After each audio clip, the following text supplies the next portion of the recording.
Comment cette annonce de libération a-t-elle été rendue possible? Alors, d'abord, il faut confirmer que M. Moubarak a gagné dans son pari sur la roulette du printemps arabe. Parce que le printemps arabe, on l'a vu partir dans tous les pays un petit peu. Il était partant à 100 contre 1.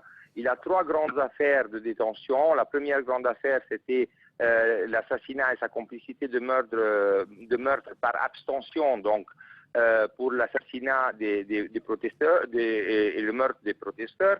Ça, c'était la première affaire sur laquelle il n'est pas encore terminé, puisqu'il y a encore un appel en cour d'assises par le procureur général pour cette affaire-là. Il est en détention provisoire, si on doit dire, sur cette affaire-là, mais il y a un lapsus juridique dans cette affaire parce qu'il a fini la période de détention provisoire. Donc sur les 2 autres affaires qui étaient les affaires des palais présidentiels et l'affaire de l'Ahram, M. Moubarak pensait qu'il était de toute façon le pharaon de l'Égypte, qui n'avait pas de quoi voler les palais présidentiels, au contraire, garder toute leur richesse. Donc sur cette affaire-là, il avait été complètement acquitté. Sur l'Ahram, c'était une affaire de 70 000 livres égyptiennes de cadeaux, ce qui est équivalent à 10 000 euros, si nous voulons dire ça comme ça, tout pleinement. Farid Edib, qui est le Jacques Vergès d'Égypte, a gagné son pari avec M. Moubarak, cette affaire-là.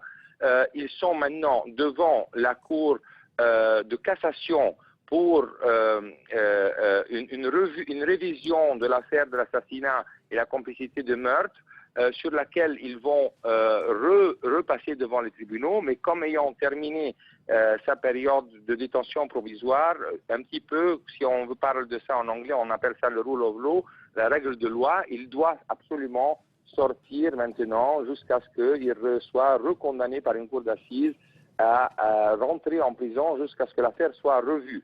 Donc il y a une période de sortie, une période de rentrée de nouveau. Ça divise l'Égypte un petit peu en deux, puisque comme votre correspondante vient de le dire, il y a une 50% des Égyptiens qui sont fous de joie, qui commencent déjà à fêter ça dans les rues. Et il y a 50% des gens qui ne sont pas contents.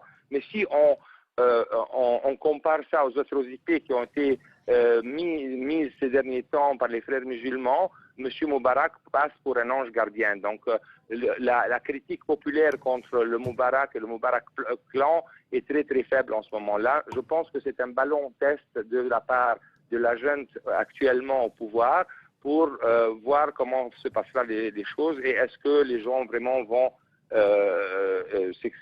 s'exprimer plus chaudement ou moins chaudement. Hosni Moubarak qui doit retourner devant la justice le 25 août prochain. Son procès en appel reprendra donc à la fin du mois. Merci beaucoup Nasri Marco, merci pour ces explications. Donc après cette annonce de la justice égyptienne qui ordonne la remise en liberté sous conditionnelle de